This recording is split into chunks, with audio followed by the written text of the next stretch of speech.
नारायणसमारम्भां शङ्कराचार्यमध्यमाम् अस्मदाचार्यपर्यन्तां వందే గురు పరంపరాం. సిద్ధ గురు పరంపరకు ప్రణామాలు సమర్పిస్తూ ఉన్నాను. అరుణాం కరుణాతరంగితాక్షిం ధృతపాశాంకుశపుష్పబాణచాపాం అణిమాదిభిరావృతాం మయూఖైః అహమిత్యేవ విభావయే భవానీం. ఈనాడు లలితా సహస్రనామ పారాయణంతో కార్యక్రమం ప్రారంభమైంది. ఆ పరమేశ్వరిని స్మరిస్తూ ఉన్నాము. లంబోదరం పరమసుందరమేకదంతం రక్తాంత దీర్ఘనయనం తరళ త్రినేత్రం విద్యుద్దివాకర కరోజ్వల కాంతికాంతం విఘ్నేశ్వరం పరమ విఘ్నహరం నమామి. విఘ్నేశ్వరుడు గణాధిపుడు అయినటువంటి గజముఖునకు నమస్కారాలు సమర్పిస్తూ ఉన్నాను. ఇవాళ వినాయకుని యొక్క కళ్యాణం జరిగింది వైభవోపేతంగా. ఈనాడు ఈ మహత్తరమైన కోటి ప్రత్యంగిర యజ్ఞ సందర్భంగా జరుగుతూ ఉన్నటువంటి కార్యక్రమాలలో దేవతలను సేవించటానికి, ప్రజారూపులైనటువంటి దేవతలను చూడటానికి ఈనాడు మంత్రివర్యులు పొన్నం ప్రభాకర్ గారు ఇచ్చేశారు. చాలా సంతోషం. అలానే జస్టిస్ శ్రీనివాస్ గారు, ప్రజాప్రతినిధి శ్రీనివాస్ గారు, ఇంకా అనేకులు ముఖ్యులు, ఇందాక పోలీస్ అధికారి పూర్ణచంద్రరావు గారు, అలానే రజనీ గారు ప్రజానాయకురాలు, వీళ్ళందరూ కూడా ఈ కార్యక్రమంలో పాల్గొనటం చాలా ఆనందకరమైనటువంటి విషయం. పరమేశ్వరుడు ప్రజాస్వరూపుడు. మీలో చాలామంది అందరూ కూడా ఏ కార్యక్రమం జరిగినా చిట్ట చివర మంత్రపుష్పం చదువుతారు. మంత్రపుష్పంలో చదివేటప్పుడు సహస్రశీర్షం దేవం విశ్వాక్షం విశ్వశంభువం అని చెప్తూ విశ్వం నారాయణం దేవం అక్షరం పరమం పదం అని చెప్తాం. అంటే ఈ పరమేశ్వరుడు వేల తలలు కలవాడు, వేల కన్నులు కలవాడు, వేల పాదములు కలవాడు అని వర్ణిస్తాము. ఆ మంత్రపుష్పం శివుడికో మంత్రపుష్పం, విష్ణువుకో మంత్రపుష్పం, వినాయకుడికో మంత్రపుష్పం, అమ్మవారికో మంత్రపుష్పం ఉండదు. అందరికీ ఒకటే. అంటే ఏ దేవుడిని చూపించినా వేల తలలు, వేల కన్నులు, వేల పాదములు కలవాడు అని చెబుతారు. ఇవాళ వినాయకుడి కళ్యాణం జరిగిందండి. వినాయకుడికి ఒక్క ముఖమేమున్నది, తుండం ఉన్నది, మరి ఆయన వేల తలలు వేల పాదములు అని చెప్తారే, మంత్రపుష్పం చదువుతారు. చదివినప్పుడు ఇదే కదా అని అంటే అనంతమైనటువంటి విశ్వం పరమేశ్వరుడు, అన్ని దేవతల యొక్క స్వరూపం ఆయనే. సర్వాణి రూపాణి విజిత్య ధీర నామాని కృత్వా అభివదన్ యదాస్తే. అన్ని రూపములు ఆయనవే, అన్ని నామములు ఆయనవే. అందువల్ల ఎవరాయన అంటే విశ్వమేవ ఇదం పురుష. ఈ పురుషుడు విశ్వస్వరూపుడు. విశ్వస్వరూపుడు ఆయనంటే ప్రపంచస్వరూపుడు, ప్రజాస్వరూపుడు, లోకస్వరూపుడు. మీరు గుడికొచ్చి, యజ్ఞానికి వచ్చి, దేవతలను సేవించి, స్మరించి వెళ్ళి నేర్చుకోవాల్సిందేమిటి ఇక్కడ అని అంటే మీరు ఈ పరమేశ్వరుడు విశ్వస్వరూపుడు అని తెలుసుకోండి. విశ్వాన్ని సేవించాలి, పరమేశ్వరుణ్ణి సేవించి విశ్వమును సేవించడం నేర్చుకోండి అని చెప్తుంది మనకు మంత్రపుష్పం. ఇందాక ప్రజాసేవను గురించి చెప్తూ ప్రభాకర్ గారు అదే స్మరించారు, ప్రజాసేవ అని చెప్పి. అలానే జస్టిస్ శ్రీనివాస్ గారు కూడా ఈ రకంగా ప్రజలను సేవించటం మాధవ సేవ, అదే మానవ సేవ. ఇవాళ వినాయకుడి యొక్క కళ్యాణం జరిగింది. ఆది దంపతుల కళ్యాణం ఇది. ఆది దంపతుల కళ్యాణం. వినాయకుడికి భార్యలు సిద్ధి, బుద్ధి. సిద్ధి అనంటే లక్ష్మీదేవి, బుద్ధి అనంటే సరస్వతీదేవి. సరస్వతి, లక్ష్మి ఇద్దరూ కూడా వినాయకుడి యొక్క భార్యలు. వినాయకుడి భార్యలు అంటే అదేమిటండి, సరస్వతి బ్రహ్మదేవుడి భార్య, లక్ష్మీదేవి విష్ణుమూర్తి యొక్క భార్య. మరి వినాయకుడికి ఇద్దరూ కూడా సిద్ధి బుద్ధి రూపంలో ఎలా ఉన్నారు అని అంటే వినాయకుడు విష్ణువే. పోనీ విష్ణువే అన్నారు అనుకోండి, మీరు మీ ఇంట్లో పూజ చేయించుకుంటారు. పూజ చేయించుకునేటప్పుడు ఏ పురోహితుడు ఏ అర్చకుడు వచ్చినా మొట్టమొదట ఏమి శ్లోకం చదువుతాడు? ఇందాక రమేష్ శర్మ మా పీఠ పండితుడు చదివాడు. ఏమని చదివాడు ఆయన? శుక్లాంబరధరం విష్ణుం శశివర్ణం చతుర్భుజం ప్రసన్నవదనం ధ్యాయేత్ సర్వ విఘ్నోపశాంతయే అని చదివాడు. ప్రతి ఇంట్లో ఏ పూజ జరిగినా ఏ దేవాలయంలో జరిగినా ఈ శ్లోకం చదువుతారు. వినాయకుడి శ్లోకము అంటారు. అందులో వినాయకుడు ఎక్కడ ఉన్నాడు? శుక్లాంబరధరం, తెల్లటి గుడ్డలు కట్టుకున్నవాడు. విష్ణుమూర్తి ఆయన. శశివర్ణం, తెల్లగా ఉంటాడు. చతుర్భుజం, 4 భుజాలు ఉంటాయి. అటువంటి ప్రసన్నమైన ముఖం కలిగినటువంటి విష్ణుమూర్తిని ధ్యానిస్తున్నాను అని అంటే వినాయకుడి శ్లోకం అంటారేమిటండి అని కొంతమందికి సందేహం కలిగింది పూర్వకాలంలోనే, ఇవాళ కాదు. అంటే ఇది సత్యనారాయణ స్వామి యొక్క శ్లోకము అని కొంతమంది అన్నారు. ఎందుకంటే సత్యనారాయణ స్వామి తెల్లగా ఉంటాడు, వైకుంఠ నారాయణుడు నల్లగా ఉంటాడు. కాగా విష్ణువెవరు? విష్ణువే గణపతిగా వచ్చాడు అని చెప్పి మీకు పురాణాలలో చాలా విచిత్రమైనటువంటి విశేషాలు ఉంటాయి. ఇవాళ నేను ఒక మాట అన్నాను. ఇప్పుడు ఆది దంపతుల కళ్యాణం జరిగింది.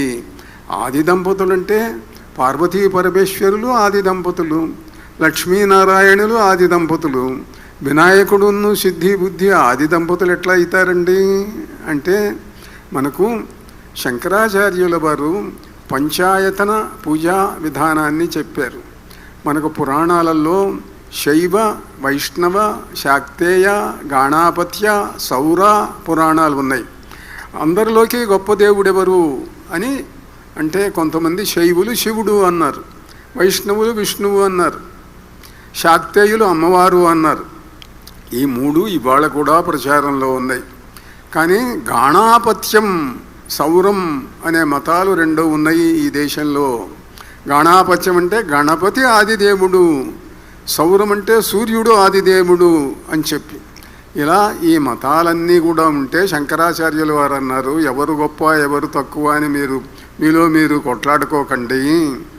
పూజా మంటపం, పూజా మందిరంలో మంటపం పెట్టుకోండి. అందులో 5 దేవతలను పెట్టండి.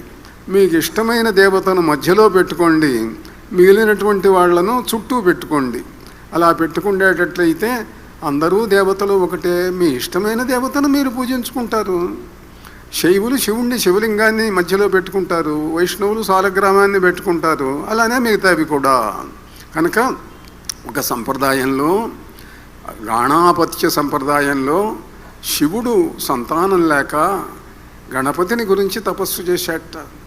గణపతిని గురించి తపస్సు చేస్తే ఆ గణపతి ఆయనకు ప్రత్యక్షమై నేను నీకు సంతానంగా వస్తాను అని వరమిచ్చాడు.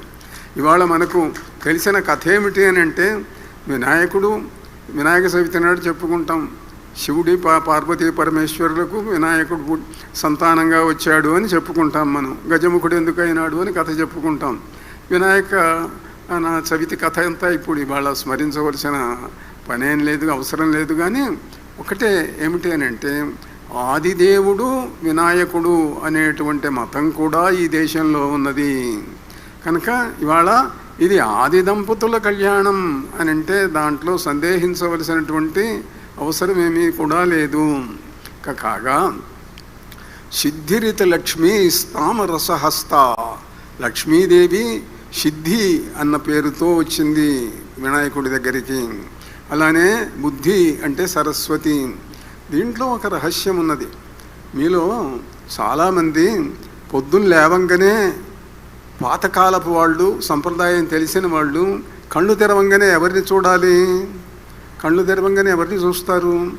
కొంతమంది తమ బెడ్రూమ్లో ఎదురుగా దేవుడి బొమ్మను పెట్టుకుంటారు. కళ్ళు తెరవంగానే దేవుడిని చూడాలి అని చెప్పి. అది అవకాశం ఉండొచ్చు, ఉండకపోవచ్చు. ప్రతి వ్యక్తి కూడా తన చెయ్యి తాను చూసుకోండి, అది అత్యంత ప్రాచీనమైన సంప్రదాయం. మీ కుడి చేతిని మీరు చూసుకోండి. ఏమిటి దాంట్లో? కరాగ్రే వసతే లక్ష్మీ. కరాగ్రమునందు చేతి యొక్క పైభాగమునందు చివర లక్ష్మీదేవి ఉంటుంది. కరమధ్యే సరస్వతి, కరమధ్యములో సరస్వతి ఉంటుంది. కరమూలేతు గోవింద, కరమూలమునందు గోవిందుడు ఉంటాడు. ప్రభాతే, ఈ ప్రభాత సమయంలో ఈ స్మరణ చెయ్యాలి కనుక కరాగ్రే వసతే లక్ష్మి కరమధ్యే సరస్వతి కరమూలేతు గోవింద ప్రభాతే కరదర్శనం. కరాన్ని మీ చేతిని మీరు చూసుకోండి. అయితే ఇక్కడ సందేహం వచ్చింది. లక్ష్మీదేవిని చెప్పాడు, సరస్వతీదేవిని చెప్పాడు, గోవిందుడిని చెప్పాడు ఏమిటండి అనే సందేహం చాలామందికి కలిగింది. కలిగితే ఒక పెద్ద ఆయన, గౌరవనీయుడు, పీఠాధిపతి, ఆయన ఏం చేశాడనంటే మనము లక్ష్మీ సరస్వతులతో పాటు గౌరీదేవిని కూడా స్మరిద్దాము అని గోవిందుడి బదులుగా కరమూలేతు గౌరీశ్యాత్ అన్నాడు. కరమూలమునందు గౌరీదేవిని స్మరిస్తాము అని అన్నాడు. మంచిదే, పెద్దవారు చెప్పారనుకోండి, గొప్పవారే. అయితే ఏమిటనంటే వ్యాసుడు చెప్పిన శ్లోకాన్ని మార్చడానికి మనమెవరం? పురాణాలలో ఉన్నది ఇది. మరి ఎందుకున్నది అని అంటే పూర్వకల్పంలో విష్ణువు సరస్వతి ఇద్దరూ, సరస్వతి లక్ష్మి ఇద్దరూ కూడా విష్ణుమూర్తి భార్యలు. బ్రహ్మ వైవర్త పురాణంలో ఉన్నటువంటి విశేషం. విష్ణుమూర్తికి గోవిందుడికి ఇద్దరు భార్యలు, అందువల్ల ఇద్దరు భార్యలతో కూడినటువంటి గోవిందుడిని స్మరిస్తున్నాము. మరి ఈ శ్లోకం ఎప్పుడు పుట్టింది? కొన్ని వేల సంవత్సరాల కింద పుట్టింది. అది పురాణాలలో ఉన్నది కనుక. అయితే మరి సరస్వతి విష్ణుమూర్తి భార్య అన్నారు కదా అండి. విష్ణుపత్నీం సరస్వతీం అన్నాడు సంస్కృతంలో దండి అనేటువంటి మహాకవి. మరి అప్పుడు బ్రహ్మదేవుడికి భార్య ఎవరు లేరా అండి? మరి సరస్వతి విష్ణుమూర్తి భార్య అయితే అంటే అప్పుడు బ్రహ్మదేవుడికి గాయత్రి భార్యగా ఉండేది. ఈ కల్పం వచ్చేసరికి ఇప్పుడు మనం సంకల్పం చెప్పుకునేటప్పుడు శ్వేతవరాహ కల్పము అని చెప్పుకుంటాం. ఈ శ్వేతవరాహ కల్పంలో బ్రహ్మదేవుడికి సరస్వతి భార్య అయింది. పూర్వకల్పంలో గాయత్రి భార్యగా ఉండేది. సరే, పురాణాలలో ఇవన్నీ చాలా విచిత్రములైనటువంటి కథలు ఎన్నో ఉన్నాయనుకోండి. గణపతిని గురించి ప్రత్యేకంగా ఒక ఉప పురాణం కూడా ఉంది. వ్యాసుడు చెప్పింది ముద్గల పురాణము అని చెప్పి. ఆ ముద్గల పురాణంలో వినాయకుడి యొక్క లీలలు, విశేషాలు, ఆయన చేసిన యుద్ధాలు, ఆయన యొక్క కళ్యాణ విశేషాలు ఇవన్నీ కూడా ముద్గల పురాణంలో మనకు కనిపిస్తాయి. అయితే ఈ మన సంప్రదాయంలో ఏమిటనంటే ఏది తలపెట్టినా, ఏ పూజ చేసినా, ఎవరిని స్మరించినా ముందు వినాయకుణ్ణి కనుక స్మరించకపోయేటట్లయితే ఏ పని కూడా కాదు. విఘ్నేశాయ నమో నమో భగవతే వేదండతుండాయ నిర్విఘ్న క్షేమకృతే నమోస్తు భవతే విశ్వప్రభో అని చెప్పి ఆ వినాయకుడిని స్మరించాలి. వినాయకుడిని స్మరించకపోవటం వల్లనే మనకు పురాణాలలో ఒక కథ ఉంది. రావణాసురుడు శివుణ్ణి ఆత్మలింగంగా తీసుకొని ఆయన తన హృదయంలో దాచుకుంటే శివుడు కైలాసంలో మాయమైపోయినట్ట. మాయమైపోతే అందరూ బాధపడుతూ ఉంటే అప్పుడు నారదుడు వెళ్ళి వినాయకుడి దగ్గరికి వెళ్ళారు. ఏమిటయ్యా నారద అంటే, చూశావా నారదుడు రావణాసురుడు ఎంత అహంకారంగా ఉన్నాడో, శివుణ్ణి పూజించి ఇంక చాలే అనుకున్నాడు, నీకు ఒక్క నమస్కారం కూడా చేయలేదు, శివుణ్ణి ఆత్మలింగంగా చేసుకొని వెళ్తున్నాడు ఆయన అంటే, ఎట్లా వెళ్తాడు నేను చూస్తాగా అన్నాడు వినాయకుడు. ఏదో చేశాడు, గందరగోళం జరిగింది అనుకోండి. మొత్తం మీద ఏమిటనంటే శివుడు ఆయన రావణాసురుడు నుండి ఆత్మలింగంగా ఉన్నటువంటి వాడు ఆయన బయటికి వచ్చి ఆ శివలింగం మనకు దక్షిణాపథంలో అది ప్రతిష్ఠితమైంది, శ్రీలంకకు వెళ్లకుండా. ఇలా వినాయకుడి యొక్క లీలలు, మహత్వాలు ఎన్నో ఎన్నో కనిపిస్తూ ఉన్నాయి. అటువంటి ఈ శుభ సందర్భంలో ఒక్క స్మరణ చెయ్యాలి. వినాయకుడి యొక్క నామాలు చదువుతాం మనం.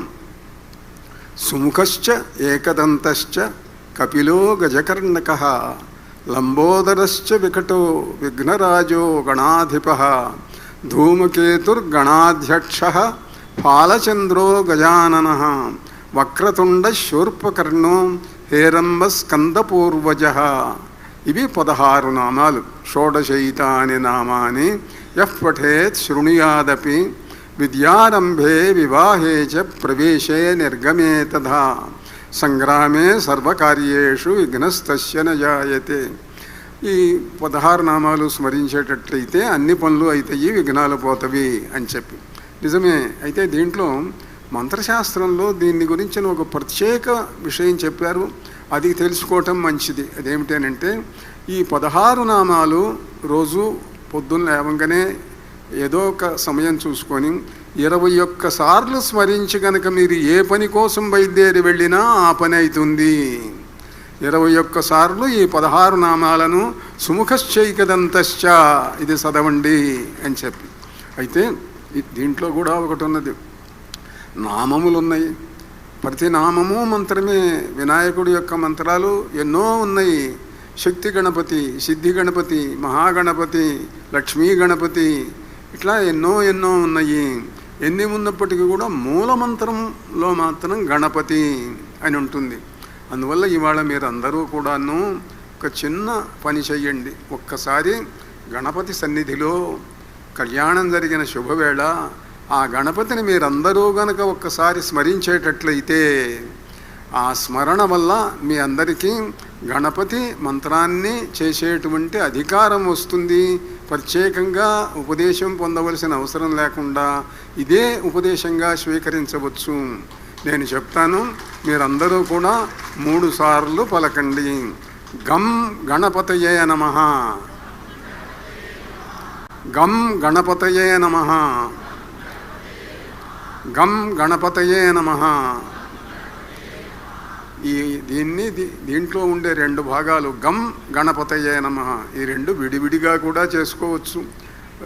సమయం లేని వాళ్ళు, ఉచ్చరించడానికి ఆలస్యం అవుతుంది అనుకునేవాళ్ళు ఒక గమ్ అన్న దాన్ని కూడా స్మరించవచ్చు. గమ్ అంటే గణపతి, గణపతయే నమః. ఇలా వినాయకుడి యొక్క స్మరణ వల్ల మనకు అన్ని పనులు జరుగుతాయి, విఘ్నాలు తొలగిపోతాయి, సర్వ కార్య సిద్ధి కలుగుతుంది. అటువంటి గణపతి కళ్యాణం ఎంతో వైభవోపేతంగా జరిగింది ఇవాళ. మీరందరికీ కూడా పరమేశ్వరుడి యొక్క పరమేశ్వరుడైన గణపతి ఆశీస్సులు మీ అందరికీ లభించునుగాక. శుభమస్తు. నారాయణ నారాయణ.